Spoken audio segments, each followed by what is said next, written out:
क्या हो अगर मैं कहूँ कि भगवान शिव न सिर्फ विनाशक है बल्कि सृष्टि के पहले स्वर के निर्माता भी है। क्या आप जानते हैं शिव की जटाओं में छिपा है समय का रहस्य और उनके तांडव में छिपा है ब्रह्मांड के अंत का संकेत। शिव पुराण केवल कथा नहीं है, यह ब्रह्मांड के जन्म, स्थिरता और मृत्यु तीनों का एक रहस्यमय ग्रंथ है।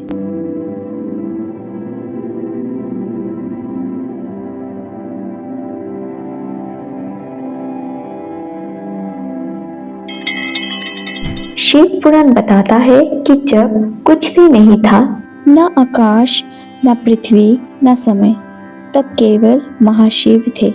उनकी मौन मुद्रा से ऊर्जा फूटी और वही ऊर्जा शक्ति बन गई।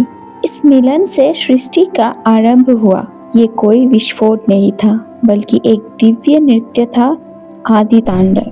शिव और शक्ति दो नहीं बल्कि एक ही तत्व के दो रूप हैं। शक्ति के बिना शिव शून्य है और शिव के बिना शक्ति अंधकार।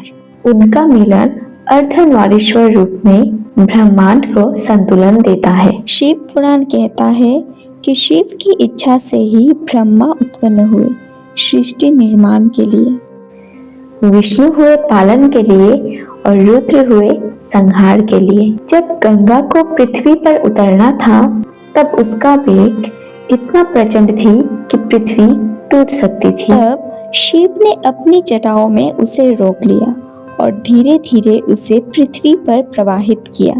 ये केवल जल का अवतरण नहीं था, बल्कि करुणा का प्रतीक था। जब ब्रह्मांड में अधर्म बढ़ता है, तो शिव रुद्र रूप में तांडव करते हैं। उनका हर कदम ग्रहों को हिला देता है, हर डमरू की ध्वनि समय को बदल देती है। यह नाश नहीं, पुनर्जन्म की घोषणा होती है।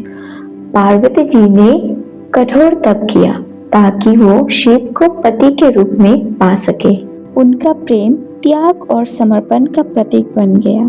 शिव और पार्वती का मिलन केवल विवाह नहीं, आत्मा और चेतना का संगम था। शिव के गले का सर्प और उनका वाहन नंदी केवल मात्र अलंकार ही नहीं है। सर्प दर्शाता है समय का चक्र जो अनंत है। नंदी प्रतीक है भक्ति और धैर्य का, जो शिव तक पहुंचने का मार्ग दिखाता है। शिव का निवास स्थल कैलाश पर्वत केवल मात्र एक पर्वत ही नहीं है, बल्कि वो एक ऊर्जा केंद्र है, जहाँ विज्ञान आज भी उसकी रहस्यमय ध्वनि और कंपन को समझ नहीं पाया। ये धरती पर दिव्यता का सबसे ऊंचा बिंदु है। शिव को महाकाल कहा गया है क्योंकि वे काल से भी परे है। वे समय को जन्म देते हैं और अंत भी वही करते हैं। जो उन्हें समझ ले वो मृत्यु से भी मुक्त हो जाता है। शिव पुराण का अंतिम संदेश है, जो शिव में लीन हो गया वो सृष्टि के चक्र से मुक्त हो गया, क्योंकि शिव कोई देवता नहीं, वो स्वयं अस्तित्व का मूल है।